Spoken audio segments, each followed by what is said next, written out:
Good evening student. हम लोग आज प्रीपोजिशन पार्ट 2 डिस्कस करेंगे। पार्ट 1 में हम लोग फिक्स्ड प्रीपोजिशन कुछ डिस्कस किए थे जो एग्ज़ाम्स के पॉइंट ऑफ व्यू से बहुत इंपॉर्टेंट थे। तो आज हम लोग प्रीपोजिशन पार्ट 2 देखते हैं, ठीक है। यहाँ इस पार्ट में भी हम लोग फिक्स प्रीपोजिशन की ही बात करेंगे, ठीक है। तो चलिए देखते हैं फिक्स्ड प्रीपोजिशन कौन कौन से वर्ड हम लोग आज लर्न करेंगे। फर्स्ट इसमें है shortage, lack of, absence, devoid, dearth, paucity and scarcity. ये जितने भी वर्ड हैं इसके मीन्स होता है कमी होना या किसी चीज़ में अभाव होना, ठीक है, या फिर शॉर्ट ऑफ, है ना। तो इसके साथ एक फिक्स प्रीपोजिशन आता है ऑफ, हमेशा इसके साथ ऑफ ही लगता है ना। तो एग्ज़ाम्स में जो होता है इसके साथ प्रीपोजिशंस ऑफ के अलावा कुछ और लगा करके एरर दिए जाते हैं। तो आपको ये याद रखना है कि ये जितने भी वर्ड हैं, चाहे वो शॉर्टेज हो, चाहे लैक ऑफ हो, एब्सेंस हो, डिवॉइड हो, डर्थ हो, पॉसिटी हो या फिर स्कैसिटी हो, इन सब के साथ हम लोग सिर्फ ऑफ प्रीपोजिशन का यूज़ करेंगे, ठीक है। Next, agree with and agree to. Agree means होता है किसी से सहमत होना, ठीक है। लेकिन यहाँ पर एक पर्टिकुलर वर्ड के साथ अगर प्रीपोजिशन चेंज हो रहा है तो उस पर्टिकुलर वर्ड की मीनिंग चेंज हो जा रही है, ठीक है। जैसे एग्री विथ अगर हो गया तो यहाँ पे हम किसी पर्सन से, किसी व्यक्ति से हम लोग सेटिस्फाई होते हैं, सहमत होते हैं, ठीक है। तो वहाँ पे हम लोग एग्री विथ यूज़ करते हैं, है ना। जैसे ही एग्रीड विथ मी, वो मुझसे सहमत है, या फिर she doesn't agree with me, या वो मुझसे सहमत नहीं है ना। तो एग्री विथ हमेशा हम लोग क्या करते हैं, पर्सन के लिए यूज़ करते हैं। लेकिन अगर हम बात करें एग्री टू की, तो एग्री टू वहाँ पे यूज़ होता है जहाँ कोई प्रपोजल होता है, ठीक है।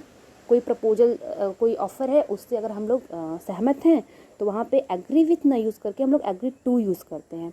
जैसे she agreed to my proposal, वो मेरे प्रपोजल से क्या है, एग्री है, मतलब सहमत है ना। तो किसी प्रपोजल के लिए हम लोग एग्री टू यूज़ करेंगे और एग्री विथ हम लोग किसी पर्सन से अगर सहमत हैं तो उसके लिए यूज़ करेंगे, ठीक है। नेक्स्ट है अबाइड बाई और कंप्लाई विथ। दोनों मीन्स होता है टू फॉलो, ठीक है, किसी को फॉलो करना या मानना, ठीक है, किसी की आज्ञा मानना, है ना। तो अबाइड के साथ हमेशा बाई आता है और कंप्लाई के साथ हमेशा विथ आता है, ठीक है। और दोनों की मीन्स होता है टू फॉलो। तो अबाइड बाई का एग्जाम्पल है we should abide by the rules, हमें रूल्स को क्या करना चाहिए, फॉलो करना चाहिए, मानना चाहिए, है ना। और कंप्लाई विथ के साथ, कंप्लाई के साथ क्या लग रहा है, विथ लग रहा है। तो यहाँ पे हो जाएगा we should comply with my decision, ठीक है। तो हमें क्या करना चाहिए कि जो भी डिसीजन है मेरा वो उसको मानना चाहिए। तो यहाँ पे दोनों का मतलब होता है टू फॉलो, मानना, आज्ञा मानना, है ना। तो लेकिन यहाँ पे जो प्रीपोजिशन की जो चेंजिंग हो रही है, चेंज जैसे कंप्लाई वर्ड आ रहा है तो उसके साथ विद लग जा रहा है और अबाइड आ रहा है तो उसके साथ वाई लग जा रहा है, ठीक है। तो आपको ये ध्यान देना है कि जो ये सब फिक्स्ड प्रीपोजिशन है, इसीलिए आपको बताया जाना है, क्योंकि ये कभी भी चेंज नहीं होते हैं, चाहे ये पैसिव वॉइस में हो तभी ये चेंज नहीं होंगे, ये फिक्स्ड है, ठीक है। चलते हैं नेक्स्ट, अप्लाई फॉर और अप्लाई टू, है ना। अप्लाई वर्ड मीन्स क्या होता है, हम जब किसी चीज़ के लिए प्रार्थना करते हैं, अप्लाई करते हैं, तो वहाँ पे हम लोग अप्लाई यूज़ करते हैं। लेकिन अप्लाई के साथ अगर फॉर लग जाता है तो वहाँ मीनिंग चेंज हो जाती है, अगर उसके साथ टू लग जाता है तो फिर मीनिंग चेंज हो जाती है।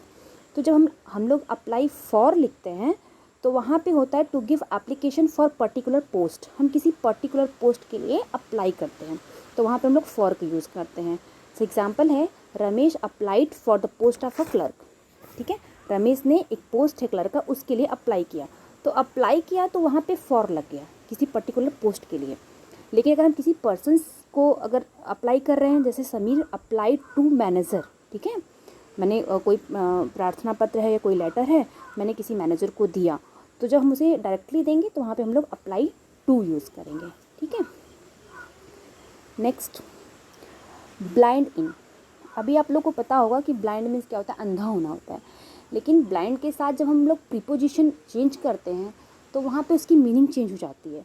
जैसे ब्लाइंड के साथ कभी भी इन आए या फिर ऑफ आए, है ना, तो इट मीन्स होता है to become blind for single eye. कोई व्यक्ति है जो एक आँख से अंधा है तो उसके लिए हम लोग यूज़ करेंगे ब्लाइंड इन या फिर ब्लाइंड ऑफ, है ना। एग्जाम्पल है she is blind of the left eye, वो अपने लेफ्ट आई से क्या है, अंधी है ना। तो यहाँ पे सिंगल आई की बात हो रही है। जब कोई भी इंसान एक आँख से अंधा होता है तो उसके लिए लोग ब्लाइंड इन या फिर ब्लाइंड ऑफ का यूज़ करते हैं, ठीक है। लेकिन अगर ब्लाइंड के साथ टू लग जाता है, ठीक है, तो ब्लाइंड टू मीन्स होता है इग्नोर, किसी को इग्नोर कर देना, टू इग्नोर एनीवन, है ना। तो एग्जाम्पल है she is blind to his own fault, है ना।